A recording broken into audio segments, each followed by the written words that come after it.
아버지 하나님, 믿음이 없어서 무시를 당하는 이런 일이 생기지 않도록 저희들에게 믿음을 주셔서 참 주님의 명하시는 길들, 또 이런 믿음으로만 이길 수 있는 참 이런 길들 잘 가는 저희들이 될 수 있도록 인도하여 주시옵소서. 신앙의 영역과 또 그런 기반이 연약한 저희들입니다. 우리가 같이 기도한 대로 늘 시험에 빠지기 십상인데 아무쪼록 저희를 붙잡아 주옵시고 신앙 어떤 생활이나 또 교회 생활이나 이런 데서 시험에 들지 않도록 붙잡아 주시고 저희는 늘 주님과 동행하고 우리 믿고 의지하고 신뢰할 뿐 예수님임을 확신하면서 흔들림 없이 주님 하나님 나라의 길을 잘 갈 수 있도록 또 이끌어 주시옵소서.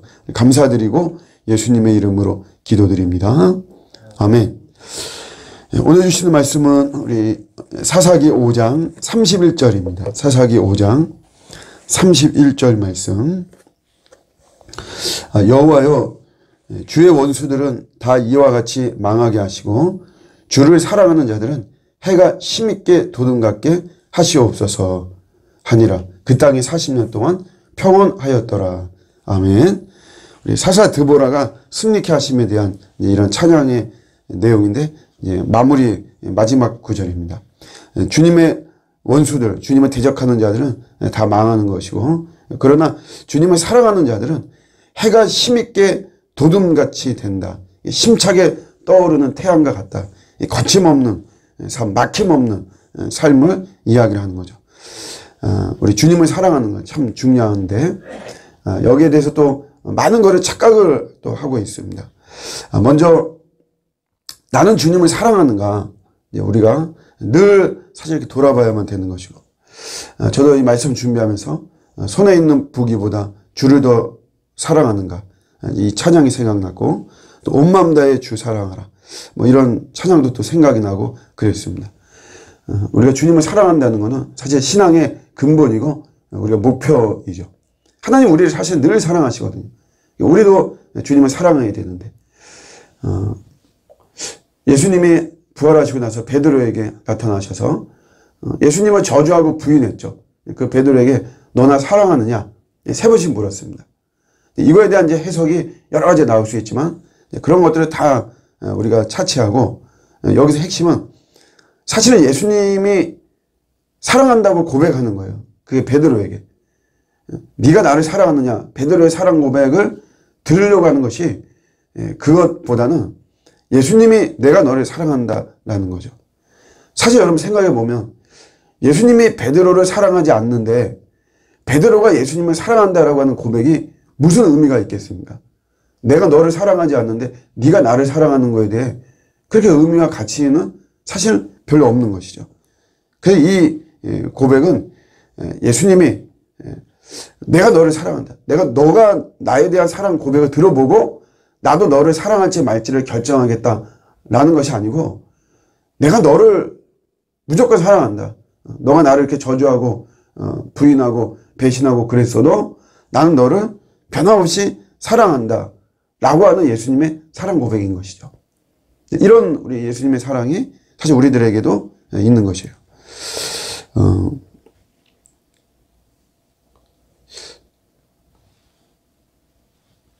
제가 말씀을 준비하면서 하나님을 더 사랑하는 법은 무엇인가?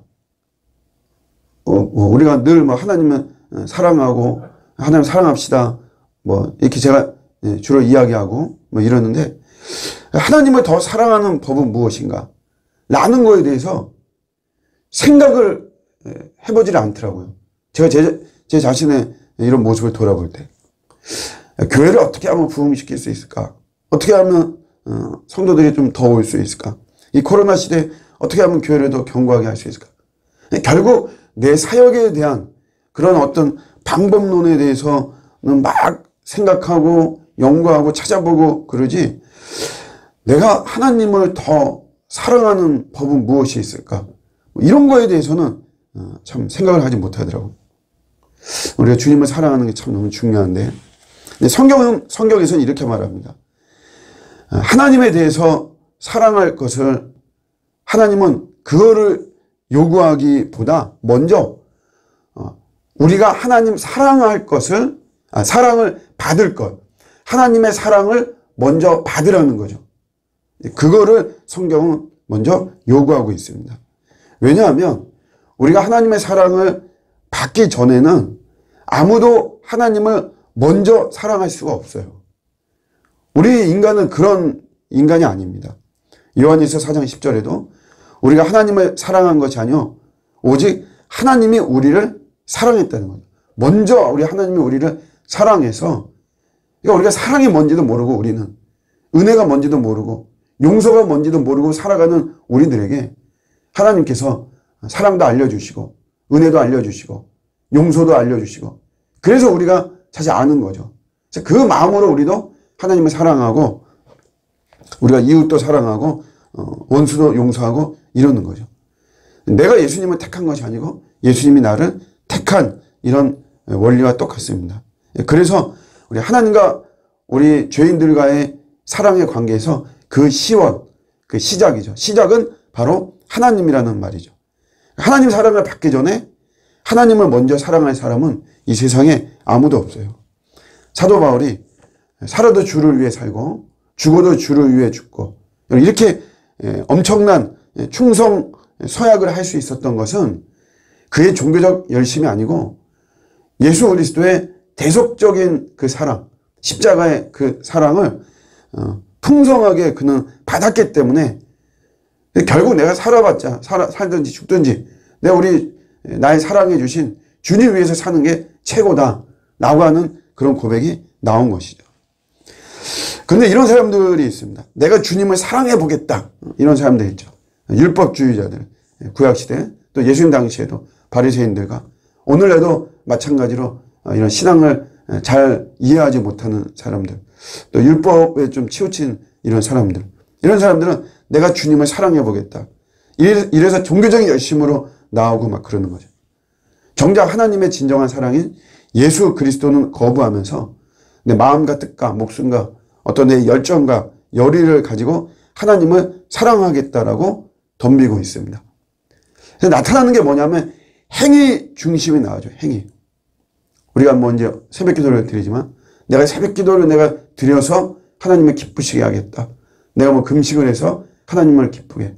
내가 뭐 엄청난 헌금을 해서 하나님을 내가 기쁘시게 하겠다. 그 자체를 부정하는 것은 아니고요. 우리가 하나님과의 사랑에 대해 올바른 것을 이야기하고자 하는 것입니다. 행위를 내세우는, 앞세우는 사랑은 사실 진정한 사랑이 아니에요.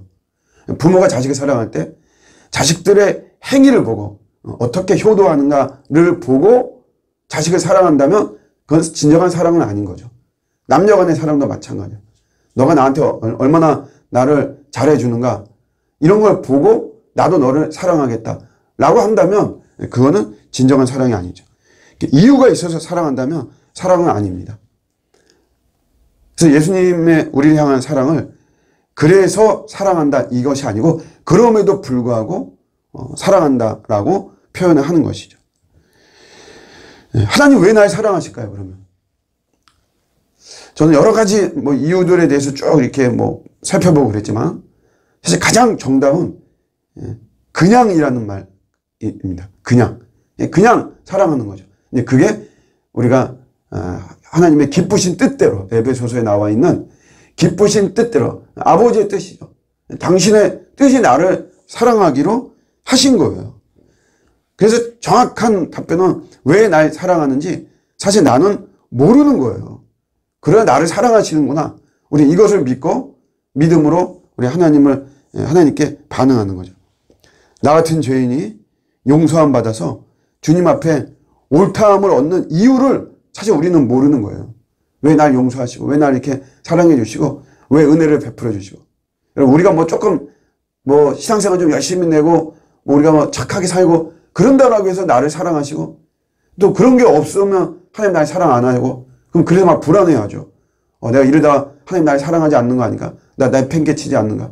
모든 게 다 그 뿌리가 율법주의적인 어떤 신앙이 많아서 그런 것이거든요. 그러면 하나님의 사랑을 어떻게 받을 수 있는가?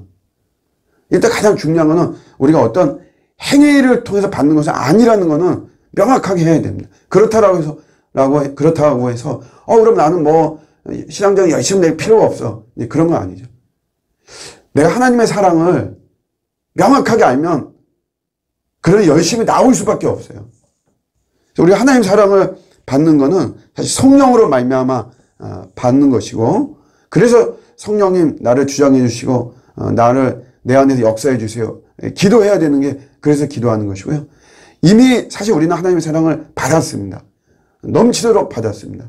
우리는 이거를 발견하고 깨닫는 것이죠. 그 속에서 이것이 바탕이 되어서 우리도 하나님을 사랑하는 것입니다. 이게 주님을 사랑하라고 하는 올바른 순서이고 관계인 거죠. 이런 거 없이 나도 뭐 좀 주님을 사랑해 봐야 되겠다. 그래서 뭔가를 내가 열심히 어떤 행위를 하고 이런 건 진짜 사랑도 아니고, 이런 사랑은 금방 무너지게 되어 있는 거죠. 그러나 하나님께서 이미 나에게 풍성한 사랑을 베푸셨고, 그것을 내가 인정하고 또 깨닫고 발견하고, 그런 속에서 오는 너무 고마운 거죠. 우리 하나님의 은혜를 알게 되면 사실 뭐 여러 가지 뭐 밝은 표정이 된다, 뭐 고운 언어를 쓴다, 여러 가지 이야기를 하지만 제일 먼저 나타나고 제일 중요한 거는 하나님이 고마운 거예요. 예수님이 고마운 거예요. 나는 내 멋대로 내 마음대로 살았는데 주님의 사랑은 항상 변함이 없이 나를 향해 있었고, 그래서 그 사랑이 너무 고맙죠. 그 고마움 속에서 나도 이제 세상에 헛된 것들, 그게 무슨 의미가 있나? 오직 내 사랑은 주님밖에 없고, 주님만이 내가 주님을 더 뜨겁게 사랑하고 싶은 이런 마음이 나오는 거죠. 오늘 말씀대로 주님을 대적하는 자는 망할 수밖에 없습니다. 원리가 그렇습니다. 그러나 주님을 사랑하는 자, 거침없는, 막힘없는 이런 인생을 살아가게 되고, 그것이 내가 먼저 주님의 사랑을 많이 받았구나 발견함 속에서 우리는 주님을 사랑하는 거죠. 이 사랑으로 주님을 더 많이 사랑하고 주님과 더 참 뜨겁게 좋은 관계, 깊은 관계 살아가는 저와 여러분들의 오늘 하루가 되시기를 주님의 이름으로 축복합니다. 아멘.